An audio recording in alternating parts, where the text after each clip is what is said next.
الحمدللہ رب العالمین والصلاة والسلام علی سید المرسلین اما بعد فاعوذ باللہ من الشیطان الرجیم بسم اللہ الرحمن الرحیم الصلاة والسلام علیکہ یا رسول اللہ وعلی آلہ وصحابہ یا حبیب اللہ الصلاة والسلام علیکہ یا نبی اللہ وعلی آلہ وصحابہ یا نور اللہ۔ نبی پاک علیہ الصلاۃ والسلام نے ارشاد فرمایا جو مجھ پر درود پاک پڑھنا بھول گیا وہ جنت کا راستہ بھول گیا۔ صلو علی الحبیب صلی اللہ تعالی علی محمد صلی اللہ علیہ وآلہ وبارک وسلم۔ آج ہم طلاق کے موضوع پر ایک تفصیلی گفتگو کرنے جا رہے ہیں۔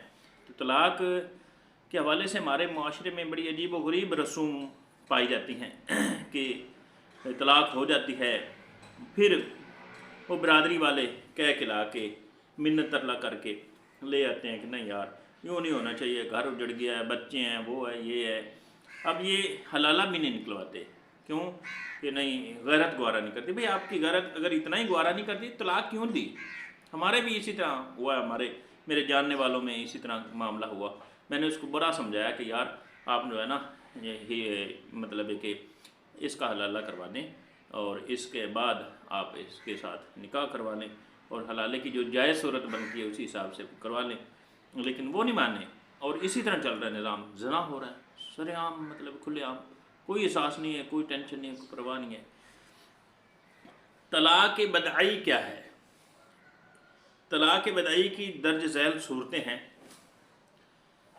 ایک طہر میں دو، یعنی ایک ہی وقت میں دو یا تین طلاق دے دے، تین دفعہ میں یا دو دفعہ یا ایک ہی دفعہ میں خواہ تین بار لفظ کہے یا یوں کہہ دیا کہ تجھے تین طلاق یا ایک ہی طلاق دی مگر اس طہر میں وطی کر چکا، یا مطوع کو حیض میں طلاق دی، یا طہر ہی میں یعنی وقت ہی میں طلاق دی مگر اس سے پہلے جو حیض آیا تھا اسی میں وطی کی تھی، یہ سب باتیں نہیں مگر طہر میں طلاق بین دی۔ طلاق کی کتنی قسمیں ہیں؟ طلاق کی دو قسمیں ہیں، صریحہ، کنایا۔ صریحہ کسے کہتے ہیں؟ صریحہ وہ جس سے طلاق مراد ہونا ظاہر ہو، اکثر طلاق میں اس کا استعمال ہو اگرچہ وہ کسی زبان کا لفظ ہو۔ مثلا میں نے تجھے طلاق دی تو تو متعلقہ ہے، میں تجھے طلاق دیتا ہوں۔ اچھا یہ ہے صریح۔ کنایا یعنی اشاروں سے، کناروں سے، جسے ہم اشارے کنارے کہتے ہیں، اسے کنایا کہتے ہیں۔ تعریف یہ ہے کہ یہ طلاق وہ لفظ ہیں جن سے طلاق مراد ہونا ظاہر نہ ہو، طلاق مراد ہونا ظاہر نہ ہو اور معنوں میں بھی استعمال ہو۔ مثلا جا، نکل جا، چل، گھر خالی کر، تو مجھ سے جدا، میں نے تجھے بے قید کیا یعنی آزاد کیا، تو یہ الفاظ بھی کنایا کے ہیں۔ کنایا سے طلاق واقع ہونے میں شرط یہ ہے کہ نیت طلاق ہو یا حالت بتاتی ہو کہ طلاق مراد ہے، یعنی پیشتر طلاق کا ذکر تھا اور اب اسی انداز میں کہہ دیا۔ مثال کے طور پر پہلے طلاق کا ذکر، میں تجھے طلاق دے دوں گا، چل نکل جا، جا میں نے تجھے آزاد کیا، تو اس طرح کہنے سے بھی طلاق ہو جائے گی۔ صریح طلاق ایک مرتبہ کہنے سے ایک طلاق رجعی واقع ہوگی اگرچہ کچھ نیت نہ ہو، کچھ بھی نیت نہیں ہے لیکن کہہ دیا بیوی کو جا میں نے تجھے طلاق دی، تو اب ایسی کنڈیشن میں بھی طلاق ہو جائے گی۔ ایک مرتبہ کہا تو ایک مرتبہ، دو مرتبہ کہہ دیا تو دو مرتبہ، تین بار کہہ دیا تو تین بار ہو جائے گا۔